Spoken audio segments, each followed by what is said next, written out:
नमस्कार साथियों, कैसे हैं आप लोग। आशा और उम्मीद करता हूं स्वस्थ होंगे, मस्त होंगे, जहां भी होंगे जम करके अपनी पढ़ाई कर रहे होंगे। दोस्तों, आज के इस वीडियो में हम आप लोगों को हिंदी ग्रामर से संबंधित कुछ महत्वपूर्ण क्वेश्चन को सॉल्व कराने वाले हैं।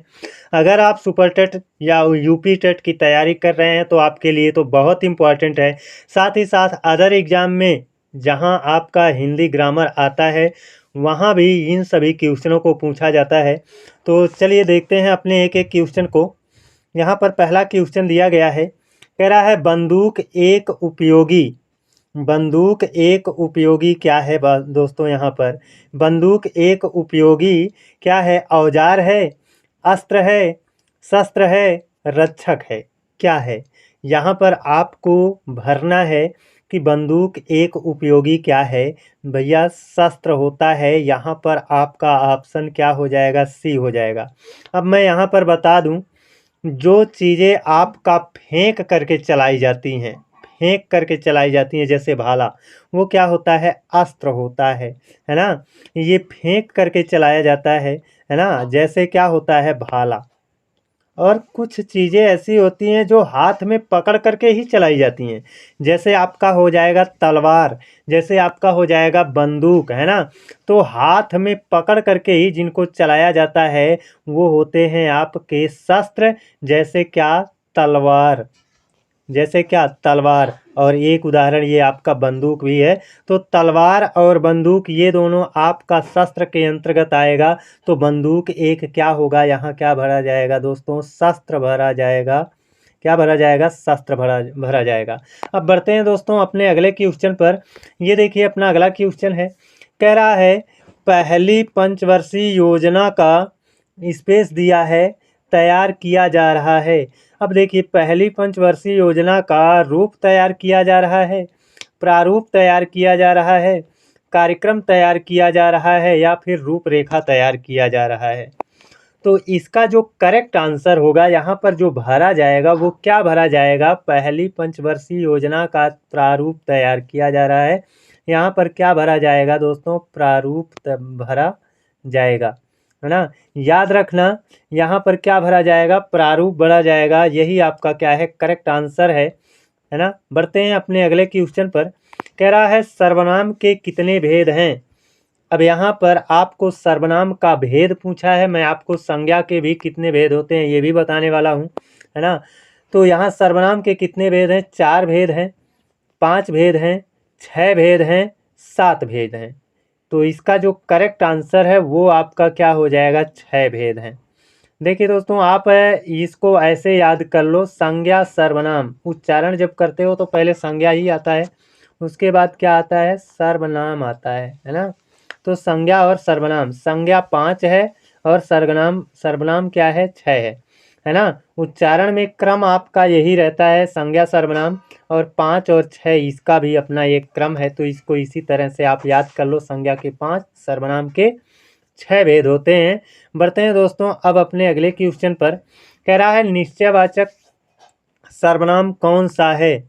निश्चयवाचक सर्वनाम कौन सा है? यानी जो निश्चितता का बोध कराएगा वही निश्चयवाचक सर्वनाम होगा, है ना दोस्तों। आपका ऑप्शन दिया गया है क्या, कुछ, कौन, यह, है ना।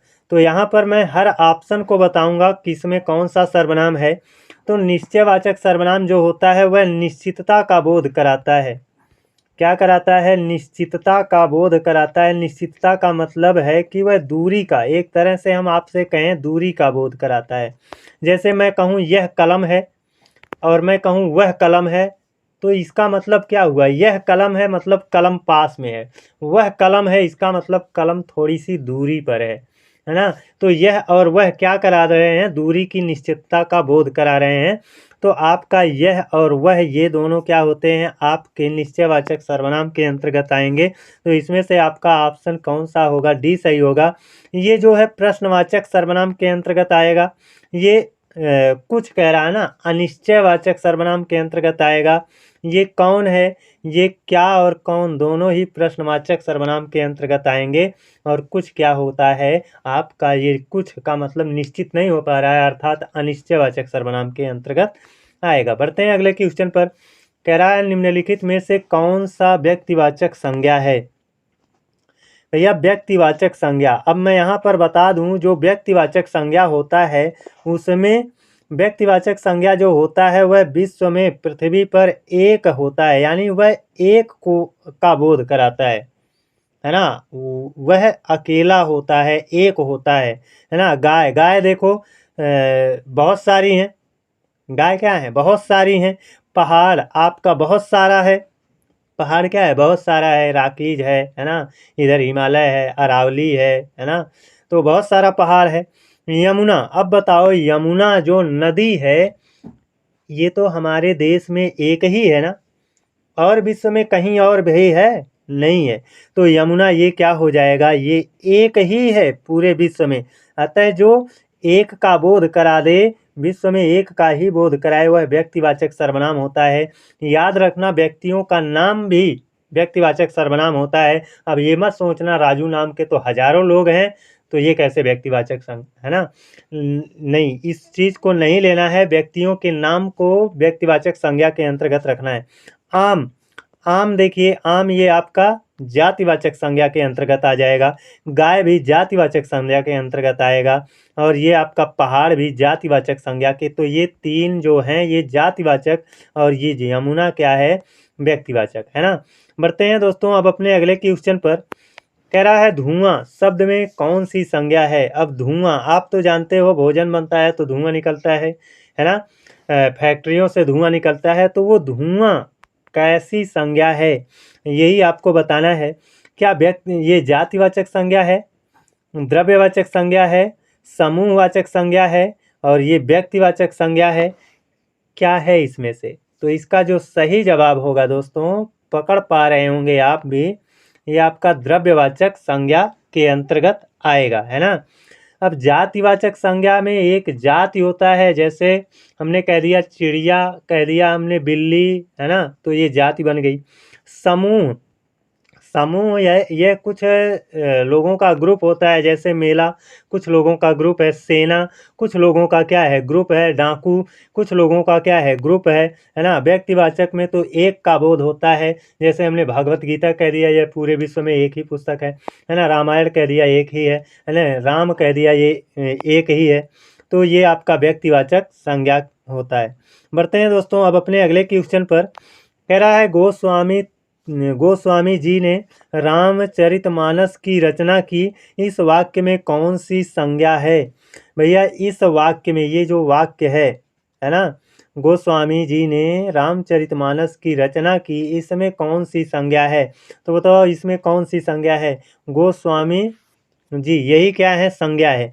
और किसी व्यक्ति का नाम क्या होता है, व्यक्तिवाचक संज्ञा के अंतर्गत आएगा। अतः आपका ऑप्शन क्या हो जाएगा, इसका बी ऑप्शन सही होगा। बताइए गोस्वामी तुलसीदास विश्व में एक ही है ना, विश्व में एक ही है। अतः ये व्यक्तिवाचक संज्ञा के अंतर्गत आएगा। अगर हम रामचरितमानस की बात कर लें तो रामचरितमानस भी विश्व में क्या है, एक ही है ना। एक ही पुस्तक है रामचरितमानस, इसलिए यह भी क्या होगा, व्यक्तिवाचक ये भी होगा है ना। रामचरितमानस भी व्यक्तिवाचक के अंतर्गत आएगा, और गोस्वामी तुलसीदास ये भी क्या होंगे, व्यक्तिवाचक के अंतर्गत आएंगे। बढ़ते हैं दोस्तों अब अपने अगले क्वेश्चन पर। कह रहा है संबंधवाचक सर्वनाम बताइए। भैया यहाँ पर संबंधवाचक सर्वनाम की बात कर रहा है ना। तो दो लोगों के बीच में जो संबंध को बताए वही क्या होता है, संबंधवाचक सर्वनाम होता है। ऑप्शन दिया है कोई, कौन, जो, वह। तो इसमें जो आपका करेक्ट आंसर है वो क्या है, जो। याद रखना, जो है, सो है ना, ये आपके क्या होंगे, संबंधवाचक सर्वनाम होते हैं। ये कोई ये भी सर्वनाम है लेकिन अनिश्चयवाचक सर्वनाम है। कौन ये प्रश्नवाचक सर्वनाम है। ये जो वह है ना, वह जो है ये आपका व्यक्तिवाचक सर्वनाम भी होता है, और वह जो है ये आपका निश्चयवाचक सर्वनाम भी होता है। बस कंडीशन पर डिपेंड करता है। वह अगर दूरी को दर्शा रहा है तो वहाँ पर क्या हो जाएगा, निश्चयवाचक होगा। अगर वह एक व्यक्ति को दर्शा रहा है तो वह व्यक्तिवाचक सर्वनाम होगा। बढ़ते हैं दोस्तों अपने अगले क्वेश्चन पर। ये कह रहा है दाएं, बाएं, अंदर, इस ओर, यहाँ पर ओर चाहिए और नहीं है ना, इस ओर, है ना, आदि शब्दों में कौन सा क्रिया विशेषण है।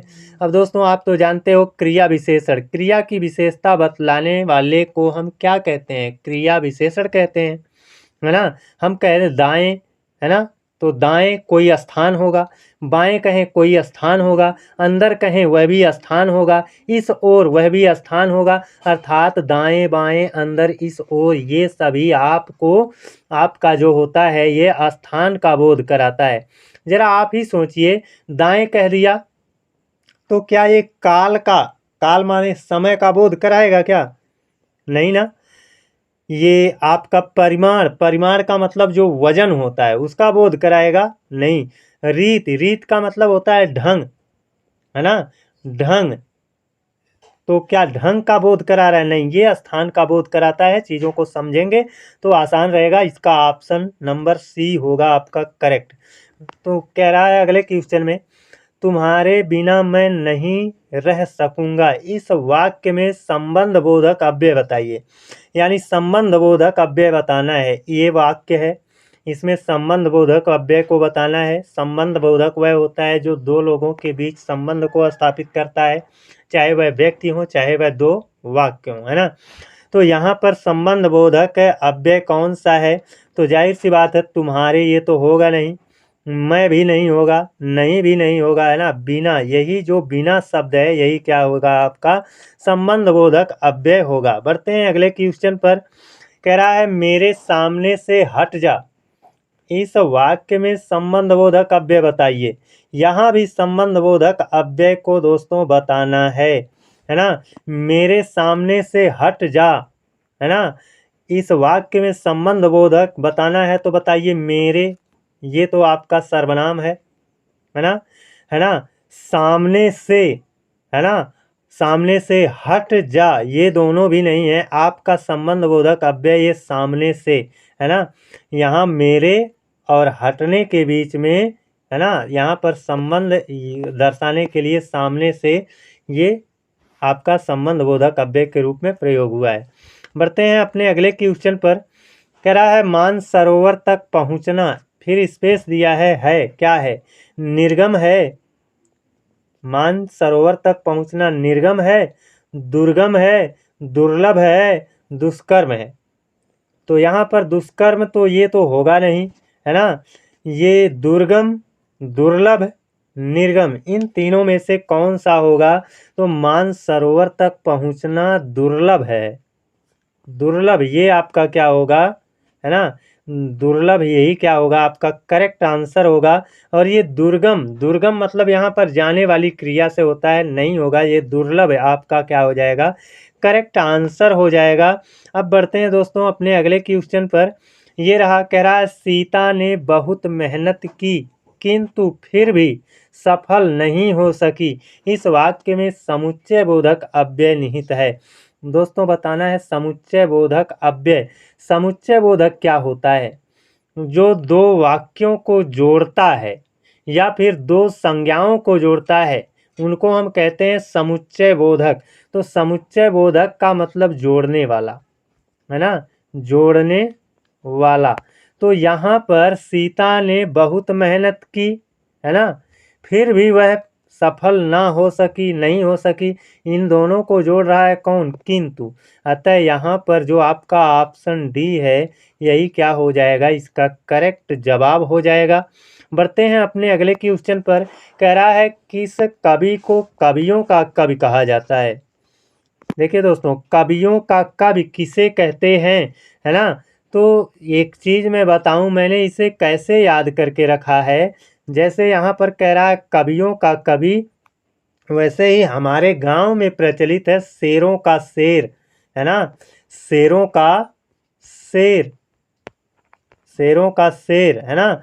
जैसे कवियों का कवि वैसे ही शेरों का शेर। शेरों का शेर कौन होता है ना, शेरों का शेर शमशेर, है ना। हमने इसी तरह से याद रख कर रखा है शमशेर, है ना। कवियों का कवि, है ना, कौन है? शमशेर बहादुर सिंह है। ये आपका क्या हो जाएगा, ऑप्शन बी इसमें करेक्ट आंसर होगा। बढ़ते हैं अब अपने अगले क्वेश्चन पर। कह रहा है निम्नलिखित में से रूढ़ शब्द कौन सा है? अब मैं यहाँ पर बता दूँ रूढ़, रूढ़ मतलब वो शब्द जो टूटे ना, उसको तोड़ा जाए तो टूटे ना, मतलब उसका संधि विच्छेद किया जाए तो भी ना हो, समास विग्रह किया जाए तो भी ना हो, है ना। तो कहने का मतलब जिसको तोड़ा ना जा सके। अब देखो जैसे पंकज है, पंक और जा दो शब्दों में टूट जाएगा। विद्यालय, विद्या धन आलय में टूट जाएगा। जलज, जल धन ज में टूट जाएगा, है ना। लेकिन कमल, है ना, अब ये नहीं कह सकते हो कम धन ल में टूट जाएगा, नहीं, कमल शब्द नहीं टूटेगा। अगर इसको तोड़ दोगे तो इनका अर्थ नहीं निकलेगा। इनको तोड़ दो। पंक माने क्या होता है? कीचड़। जा माने जन्म लेना, कीचड़ में जन्म लेना यानी कमल हो गया, कमल का ये पर्यायवाची हो गया। विद्या धन आलय, विद्या माने क्या? ज्ञान, आलय माने घर, ज्ञान का घर। जलज, है ना, जलज, जलज में जल धन ज, जल मतलब पानी हो गया, और ज मतलब उत्पन्न होना, पानी में उत्पन्न होना, ये भी कमल का ही पर्यायवाची है। तो ये दोनों कमल के पर्यायवाची हैं, लेकिन ये क्या है? कमल है। इन दोनों को तोड़ा जा सकता था, लेकिन इसे तोड़ा नहीं जा सकता है, और जिसे तोड़ा नहीं जा सकता है वही क्या होता है? रूढ़ शब्द होता है, वही रूढ़ शब्द होता है।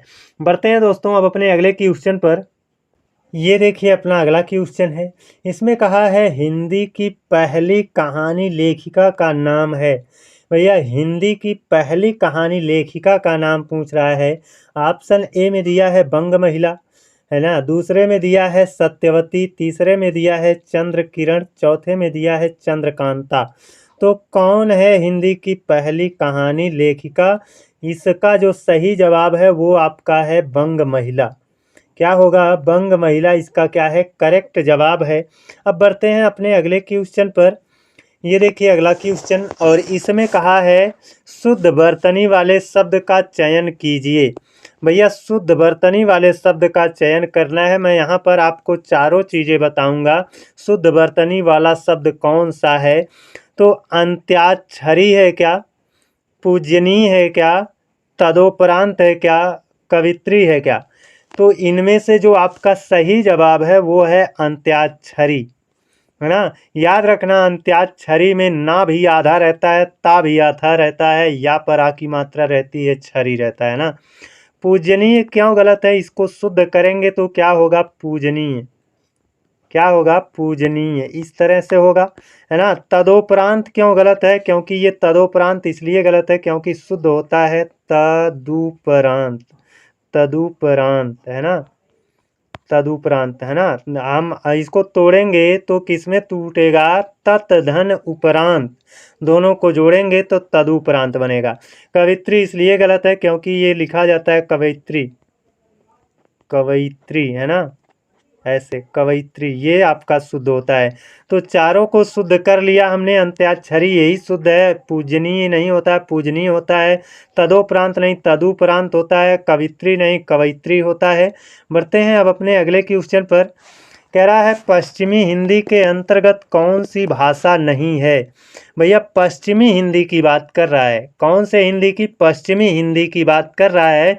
पश्चिमी हिंदी के अंतर्गत आपका जो राजस्थान है, हरियाणा है ना, और उधर तुम्हारा बुंदेलखंड वाला क्षेत्र है, झांसी, ये और कन्नौज, ये जो सभी क्षेत्र है ये पश्चिमी हिंदी के अंतर्गत आएगा। वहाँ जो बोलते हैं वो पश्चिमी हिंदी के अंतर्गत, है ना। तो पश्चिमी हिंदी के अंतर्गत कौन रहेगा? ब्रजभाषा रहेगी, कन्नौजी रहेगी, खड़ी बोली रहेगी। ये बघेली आपकी नहीं है, यही आपका करेक्ट आंसर है।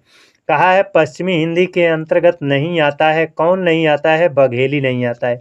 तब बघेली कहाँ आता है? बघेली आपका अवधी भाषा में आता है ना, अवधी भाषा में आता है। अवधी भाषा में केवल बघेली ही नहीं आता है, अवधी भाषा में आपका छत्तीसगढ़ी भी आता है, छत्तीसगढ़ी भी आता है, छत्तीसगढ़ी, है ना दोस्तों, छत्तीसगढ़ी आता है। बघेली हो गया, छत्तीसगढ़ी हो गया, ये आपके अवधी भाषा के अंतर्गत आते हैं। तो दोस्तों आज का हमारा यह वीडियो कैसा रहा कमेंट करके आप लोग ज़रूर बताइएगा, है ना। आज के लिए बस इतना ही। अगर आप लोगों ने चैनल को अभी तक सब्सक्राइब नहीं किया है तो सब्सक्राइब कर लीजिएगा, बेल आइकन को प्रेस कर लीजिएगा। आज के लिए बस इतना ही। धन्यवाद।